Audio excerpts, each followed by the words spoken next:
Jimmy Hudson here with Best Guitar Channel. So I want to do a video on how to read tablature / notation, and we're going to spend more time on actual notation and sight reading later on.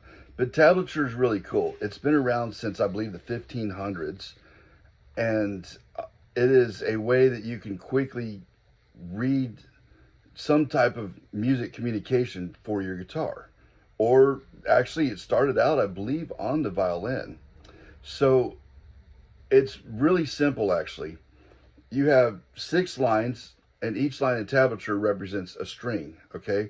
The very bottom line, meaning the lowest with gravity, bottom line is your low E string. Reading tablature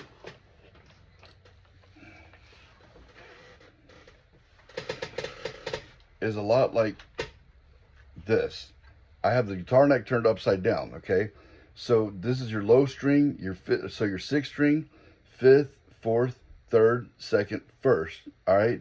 Your numbers that you have here are your frets. So if you see, for instance, I'm going to show a warm-up exercise. Now in the Shawn Lane method we're trying to break out of that warm-up exercise. However, it's a really good exercise to get you familiar with reading all the way from the 1st fret, or 0 would be open, but all the way up to the 12th fret, and just get you, familiar with the entire neck. So if you see on the low line on tablature 1, 2, 3, 4, that means the 1st fret, 2nd fret, 3rd fret, and 4th fret on the low E string. So then the next one, if you see 1, 2, 3, 4, that's what you have. And I'm going to post the full music for that on my school account. And right now we're running a special. I don't know what it's going to be later on, but right now we're trying to get this account going, and it's only $29 a month. And if you sign up for that right now, then you get to keep that rate. There is a free tier in there as well, but I deserve to get paid for my work, and I'm going to give you the best possible education you can get for that.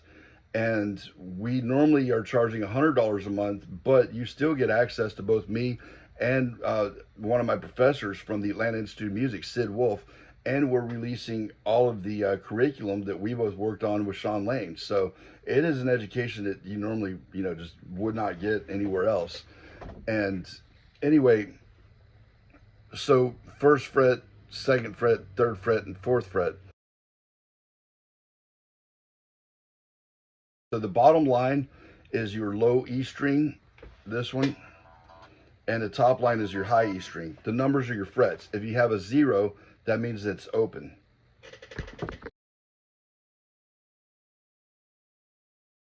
So the first file we looked at, it's labeled warm-up exercise. Like I said, I'm going to post it on my school. There's going to be links in the description and on my YouTube and stuff. Or you can go to bestguitarchannel.com, and my website will also link you to the school. So the warm-up exercise, this is the first thing that I teach students, and we try to break you out of that in the Shawn Lane method because it's not very musical.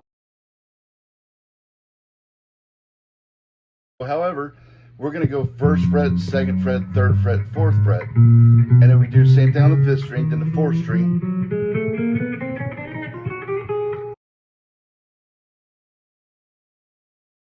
Now we're going to go up a fret. So on the 1st string, we stay on this string. We're going to go 5th fret, 4th fret, 3rd fret, 2nd fret. And we do this until we get to the 6th string. And then we're going to go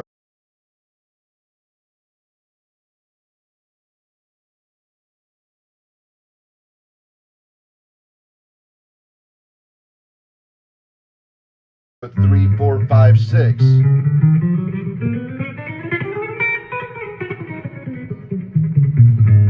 Now, I also want to show you, when you pick, you want to get an angle on it. Now, Shawn Lane would pick back like this, okay?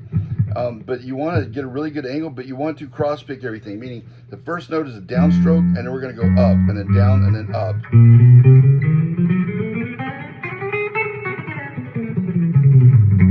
And then also, when you're playing on here, you want to play as close to the fret as possible without actually being on it.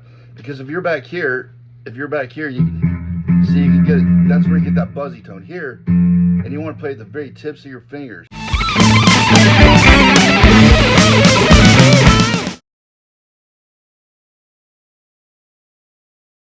okay?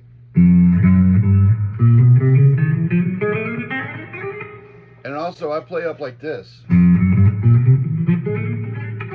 because when I'm over here, I have access to the entire neck. And you'll see a lot of classical players, they always have their neck up like this. This helps prevent things like carpal tunnel syndrome and stuff like that from happening. Although I ended up getting it and I had to have surgery on both hands, and the surgery was great. It was the best thing I ever did. I was not really able to play for a month, but it was well worth it. However, I've had a guitar strapped on my body every single day for 12 to 16 hours a day for many, many years. I taught lessons. I would wake up, I would practice, I would go teach lessons, and I'd go out and do gigs. Sometimes I'd go out and do sessions after that. I always had a guitar strapped on around my neck. That's another big point too. Always wear a strap, and notice this, it's a memory foam thing that goes over my thick leather strap. I like a nice thick strap. Don't go cheap on your strap, because man, that will wear down your nerve and you're gonna have back and neck and arm problems. And man, I thought I was going, go paralyzed or something like that, and I realized it was actually just this after many years. So that's the other thing too, when you're paying somebody like me and you sign up for something like our school account, you get me plus one of my professors. You get to learn from our mistakes where we had to learn the hard way, but we get to tell you how to not do things right from the get-go. The next file I want to look at is called How to Read Basic Technique. So the very first thing we have is a hammer-on. We're going to pick from open right here, and we're going to hammer on onto the 2nd fret on the 5th string, all right? So we pick it one time, but we use the tip of our finger to hit that other note. That's called legato, okay? The next one we have is going to be a pull-off. Same 2 notes. Now when I pull it off, I'm exaggerating there, but I kind of pick it a little bit with my fingers. I'm pulling it off. The next one is a hammer-on pull-off. Pull-off.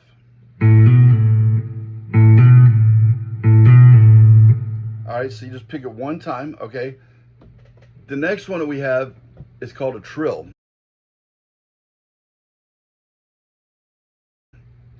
And I'm going to go down the string for that one, or up a string in pitch. So we're going to go on a 4th string, because it's kind of like a Jimi Hendrix thing. Hendrix loved to do like this. He'd hit like the open 6th string, and he'd go, and that's a good exercise too, just to hold that out for a while. And then he might go.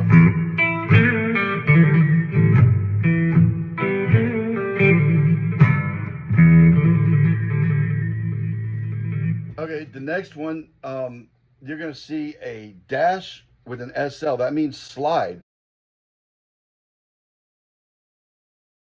I'm going to go up to the 5th string. Sean Lane used to love this one a lot. That's why I'm putting it in there. So we're going to slide from the 2nd fret to the 7th fret. The next one is a vibrato. If I'm on any note for any length of time, I'm going to automatically hit a vibrato. Vibrato, because the guitar is not tuned perfectly. It's not a perfect pitched instrument. So vibrato, just like your voice, I'm going to play on the 7th fret 3rd string. But if I'm on any note,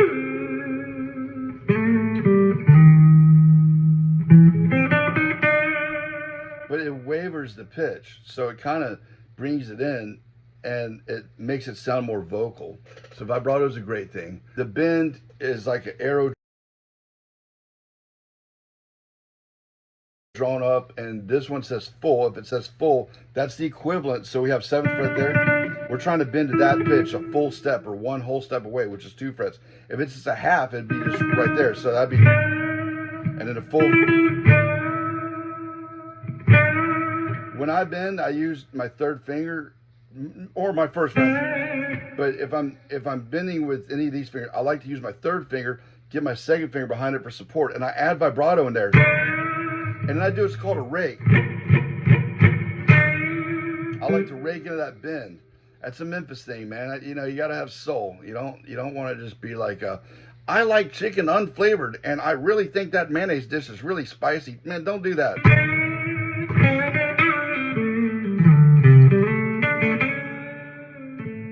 Sean Lane used to say, shape every note. It means make every note sound good and sound appropriate for what you're trying to do. So the other thing that I mentioned on here was to have a pre-bend and a release. So in this case, I'm going to bend that same 7th fret up to the 9th fret pitch. And that's really cool too. And there's all kinds of different bends you can do. Maybe like a semitone bend, or maybe a bend tap. All right, so we got the vibrato next. Okay, speaking of tapping, so when you have like a trill or something like that, you're gonna have a curved line over all the notes that you're trilling. Tapping, so the T, usually you're gonna use this finger, and man, there's people like Stanley Jordan, you know, people like that that do all kinds of crazy stuff. We're just gonna do one string like Eddie Van Halen style, but we're gonna tap on the 19, and then we have this finger down on 12. We pull off to the 12, and we hammer on the 15. And you'll often hear people use distortion with that.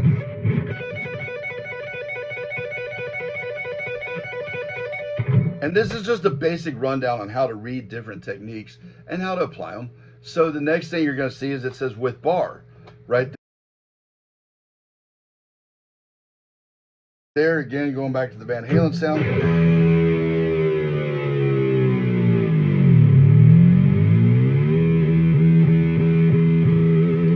And there's different ways you can notate the bar, and I want to talk about Guitar Pro. I use Guitar Pro all the time. If you sign up for our paid subscription on school, send me a message or an email, and I can send you a link to get Guitar Pro at any point in time at half price. And it's a very affordable program anyway. And because you can then play the sound files, you can listen to them, you can see them, you can slow the speed down, and also you can like take, say, one measure or whatever, and you can have an automatic speed trainer that you can control yourself. So you can take it like maybe 5% of the original tempo and make it repeat each measure, or that measure, maybe twice or 3 times, however you want to do it. And then it can count in, it can increase in maybe 3 to 10% increments each time. And so then it'll count it back in at a faster tempo, and it'll keep counting it in faster and faster and faster. It's called a speed trainer. It's a great, great thing you have there. So the next technique that we have, you're going to see PM and little dashes, okay? That's called palm mute. This is where you take your palm and you rest it on the string, okay? And that gives a percussive sound. They use that a lot in metal, but you know, you wouldn't want to go. You can't really hear that.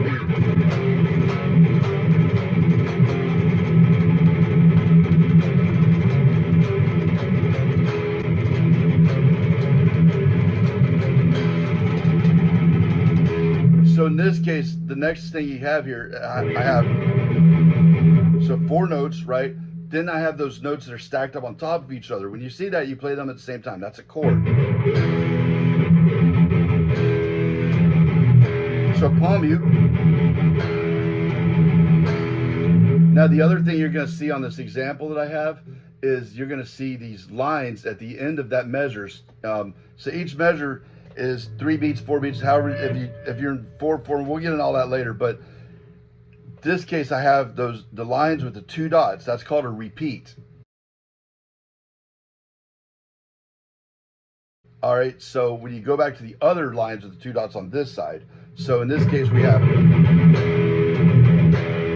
we're going to use classical style finger picking, okay? P-I-M-A, Pima. We're going to play an A chord. We're just going to have it fingered right here, right? Now, P-I-M-A. It's like Polaris, Indexius, Medullaris, Annularis. I don't speak Latin, but that's how they notate classical guitar. P-I-M-A. We're holding down the A chord. We're going to let ring. We're going to alternate between the 5th string and the 6th string. Now we're going to go.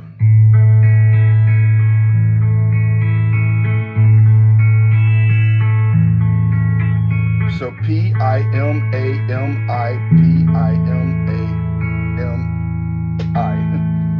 Now, the other thing that I like to use a lot, and Shawn Lane used, and we teach in the Shawn Lane method, anything you can do with finger picking classical style. And see, I have somewhat of a collegiate classical background because of Sid and Carl Culpepper and some of my teachers at AIM, and then when I did further studies at University of Colorado and later University of Memphis and online studies, I have quite a bit of classical background. And people like Sid, he was a very strict classical player with a lot of classical training too.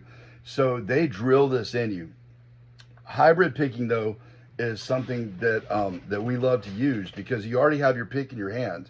And if you're picking correctly, you've got the pick right here already. And don't bink your fingers down like this. You might need them, all right? So keep them together. That's the best weight balance on here.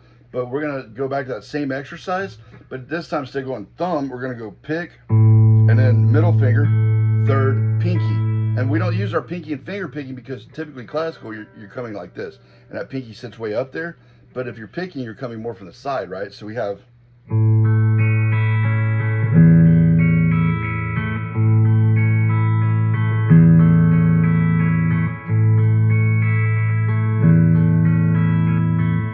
So there I'm using my pick and my fingers, and that's called hybrid picking. Anyway, this is a basic rundown on how to read tablature, okay? How to read the basic techniques you're going to see in tablature. And now you should be able to look at any basic song and be able to get through that. Also, like I said, as of the recording of this video, I have a special going on with our school. It's SKOOL. And we're teaching you what Shawn Lane taught us when we started writing a curriculum with him. And it's a totally different way of looking at the guitar, but you've got 2 expert teachers and more. I mean, we have a community there, and you can ask questions in community. I mean, I've got some incredible players in there. I've got Pete Paccio in there. We've got a Berkeley guy, Wade Laycook, one of my old students, and no telling by the time you watch this video, no telling who all is going to be in there. But Pete was actually another one of Shawn's friends and students, and anyway, we've got some incredible talent in there. So you should have enough to kind of get you going and everything. Please like and subscribe and share and all that. And Guitar Pro 8 is what I use. It's a scoring software. But also, if I wanted to, for instance, I can go over here. I'm going to pull up Jimi Hendrix Red House, and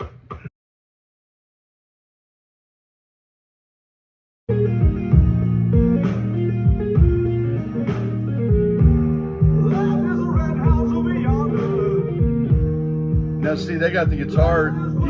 You can hear everything. You can read it all right. I'm going to mute this guitar though. Check this out. Maybe I want to use this as a backing track.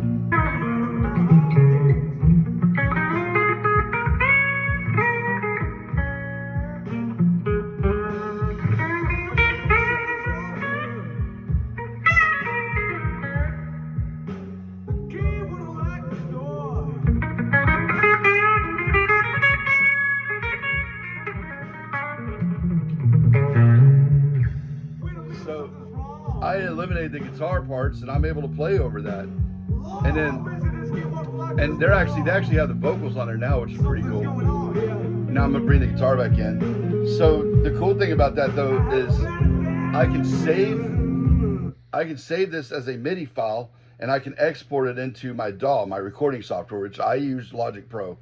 And then I can use those instruments to trigger much better sounds. And then I have a full backing band that I can play over. Guitar Pro, it's very affordable. Like I said, I can send you a code as a student where you get it for half off. And then also my program Interval Matrix Plus. It's on the iTunes, it's on the Apple Store. It gives you every single scale known to man and every single score known to man, or chord known to man, and it's laid out over the entire guitar neck in any key. and also the intervals, which is your building blocks of music. And that is a game changer, folks. Anyway, I'm Jimmy Hudson. I approve this message. Y'all have a great day.